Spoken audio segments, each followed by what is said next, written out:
اب یہاں سے پھر دیکھیے وہ بات شروع ہو گئی کہ اللہ کی راہ میں خرچ کرو.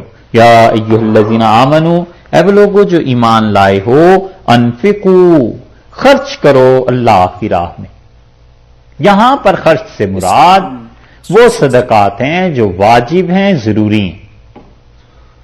اور دلیل اس کی یہ ہے کہ اگر یہ خرچ کرنا یہاں پر واجب اور ضروری نہ ہوتا تو اس آیت میں آگے چل کے اللہ تعالیٰ نے یہ جو فرمایا ہے نا کہ قیامت میں تمہیں وگرنہ نقصان ہو جائے گا اور تمہیں گناہ ہوگا، تو یہ نفلی صدقات کے متعلق تو نہیں ہو سکتا. نفل صدقہ آدمی کی اپنی مرضی ہے، خرچ کرے کرے نہ کرے نہ کرے. واجب صدقے کے متعلق اللہ تعالیٰ نے جو کہا ہے، وعید دی ہے کہ دیکھو اگر نہیں خرچ کرو گے تو آخرت میں نقصان اٹھاؤ گے. تو وہ وعید جو دی ہے وہ اسی وجہ سے کہ یہ واجب ہے خرچ کرنا.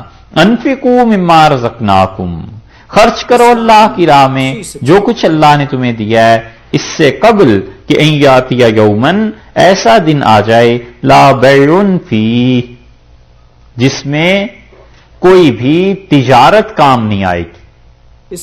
عیسائیوں کا خیال یہ تھا کہ نیکیاں ایک دوسرے کی تبدیل کر لیں گے اور نیکیاں بکیں گی، کہ کوئی آدمی اپنی نیکی دوسرے کو دے دے، دوسرا اس کو دے دے. اور اس امت میں بھی بعض جہلاء نے ایسے قصے بنائے ہوئے ہیں کہ قیامت میں آدمی ایسے پھر رہے ہوں گے اور نیکی نہیں ملے گی، اور کوئی اس سے جا کے نیکی اپنی ایک دے دے گا اور وہ پانی اسے پلائے گا. اللہ جانے کیا کیا قصے ہیں. کوئی تجارت نہیں ہے. لا بیع فیہ، اللہ نے فرمایا کوئی تجارت وہاں نہیں ہوگی. ولا خلۃ، اور نہ ہی گہری دوستی کام آئے گی. خلہ، خلیل کہتے ہیں نا دوست کو. خلت کا مطلب شدید دوستی، گہری دوستی، بہت ہی محبت. قیامت میں تمہیں کچھ کام نہیں آئے گی. جتنا بھی بڑا اچھے سے اچھا دوست ہوگا وہ چھٹ جائے گا اس دن، اور اس دن اس کے لیے تباہی ہو جائے گی. وہ اس پہ بھروسے میں رہے گا کہ یہ بچا لے گا، کوئی کسی کو نہیں بچا سکتا. ولا شفاعۃ، اور دیکھو اسی طرح شفاعت بھی کام نہیں آئے گی. یہ رد ہے عیسائیت کا اور یہودیت کا.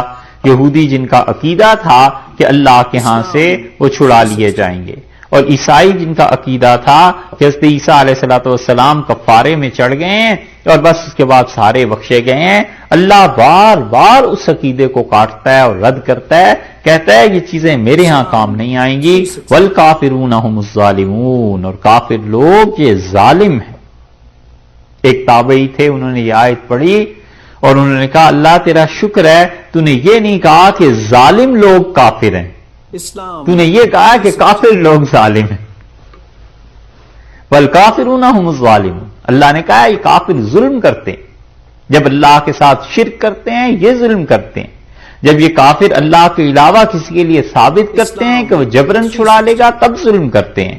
جب یہ سمجھتے ہیں کہ وہاں پر تجارت ہوگی، رشوت ہوگی اور پیسے ایسے دے کے کام چل جائے گا تب یہ ظلم کرتے ہیں. یہ آیت در حقیقت وہ جو پہلے پڑھی تھی نا، 4 قسم کی شفاعت کا جہاں بیان کیا تھا کہ شفاعت کی اتنی قسمیں اور اس طرح، یہ اصل میں آیت وہی چیز ہے.